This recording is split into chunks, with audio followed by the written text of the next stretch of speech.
Everyone, my name is Linh. Today I present a strategies for translating English metaphor into Vietnamese. Firstly, defining translation. The translation is a process that takes place between two languages, where a translator converts the original text in the spoken language into the text written in another language holder, the target language.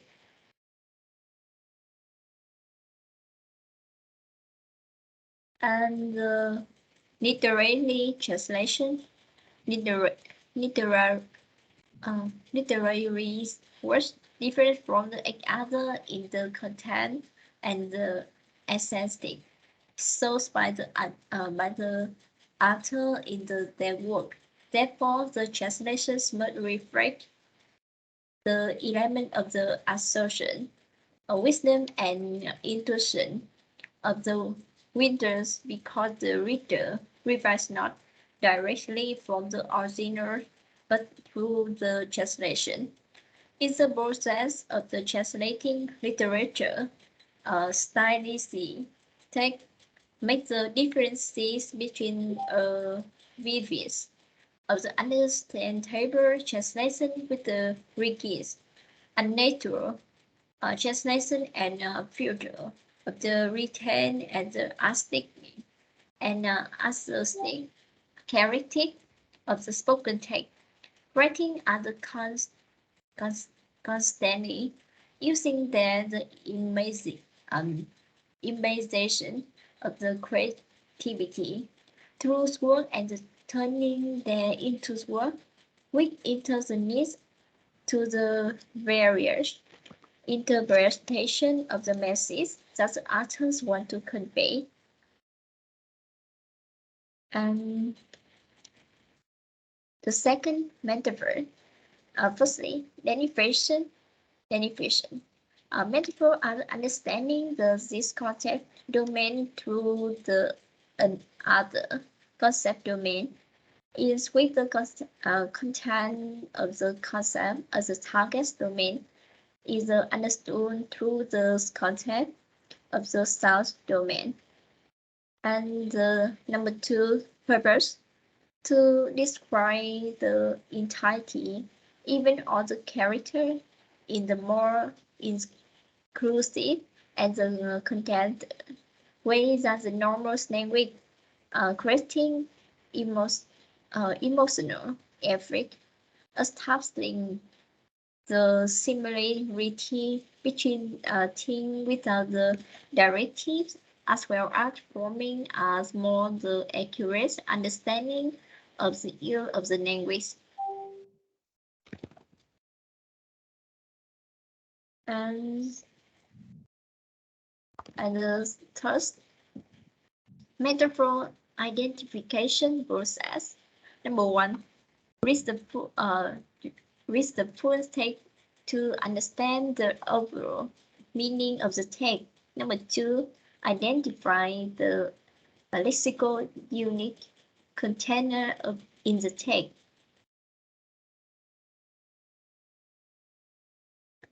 Number three, A, define the contextually delineation of a lexical unit contained in the text, specifying how that the relates of the entirety. Relationships also supporting object in the context in the way the text involves it. Pay attention of the components before the author in the lexical units under consideration. For other lexical units, determine if there exists a small basic meaning in the other content that the one in the text. Possible basic meaning more specific. The object they evoke can be the easier to imagine. See, hear, touch, smell, or taste. Whereas the sporty activity of the other already. And the next one, if the lexical unit has the more basic meaning than the contextually meaning of the text, considers whatever the contextual meaning context with the basic meaning, but the remain goes perceivable of the compared to it. As last one, it so identifies this as a metaphor. And number 4, the metaphor in the literature from the perspective of the philosopher. Metaphor enrich fantasy and increase the abstract of the word. Literary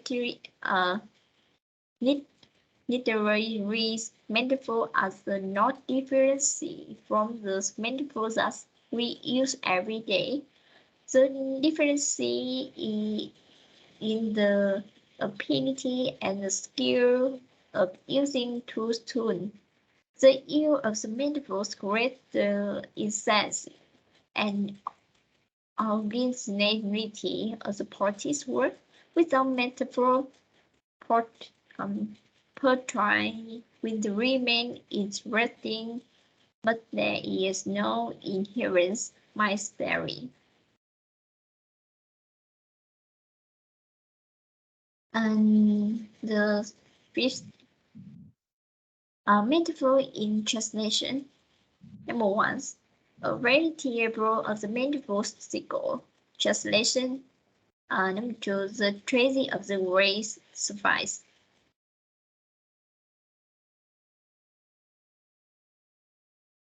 And first, a variety of the metaphorical translation and the translatable metaphor, translating of the particular metaphor capable use of the different metaphor, and metaphor as companions translatable. There is no source corners metaphor 2, 3, but the merely are the translationer. A theory applies to the metaphor, as metaphor can be translated to the significant as test based on the interlingual equivalence. As last one, the gross is the interpretive. The translatability of the metaphor depends on the type of text and special factor involved.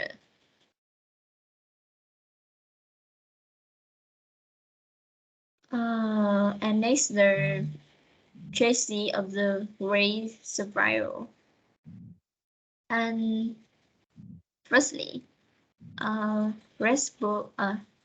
reproducing of the same as made is made in the target language là tái hiện hình ảnh trong ngôn ngữ đích giống với ngôn ngữ nguồn. Thì chiến lược này áp dụng cho các ẩn dụ có cùng hình ảnh và ý nghĩa. Trong ngôn ngữ đích. Ẩn dụ được dịch phải phổ biến để độc giả của ngôn ngữ đích có thể hiểu thấu đáo như độc giả của ngôn ngữ nguồn. Phương thức này thường được sử dụng cho những ẩn dụ đơn. Việc dịch ẩn dụ phức tạp hay thành ngữ tương đối ít gặp hơn là phụ thuộc vào sự tương đồng văn hóa. Bên cạnh đó thì tái tạo ẩn dụ đơn cũng có thể biểu hiện qua sự kiện hay là tính chất sẽ khó khăn hơn so với ẩn dụ có nghĩa chỉ thực tế. Ví dụ như là golden hairs as golden heart.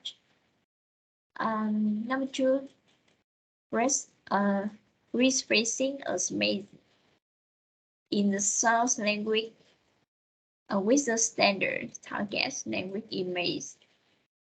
Đây là việc thay thế hình ảnh trong ngôn ngữ nguồn bằng một hình ảnh tiêu chuẩn trong ngôn ngữ đích Chiến lược dịch này thì được áp dụng trong trường hợp ẩn dụ của ngôn ngữ nói tương tự về mặt văn hóa và với ẩn dụ trong ngôn ngữ đích.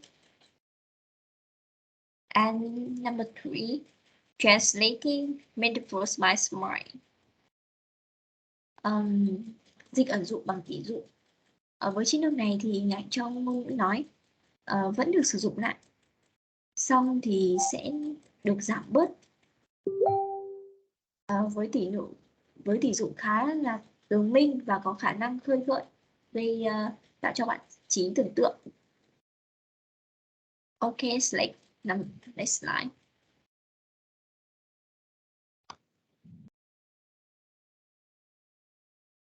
And the strategy of the great survey number 4, translating metaphors by smells per sensing.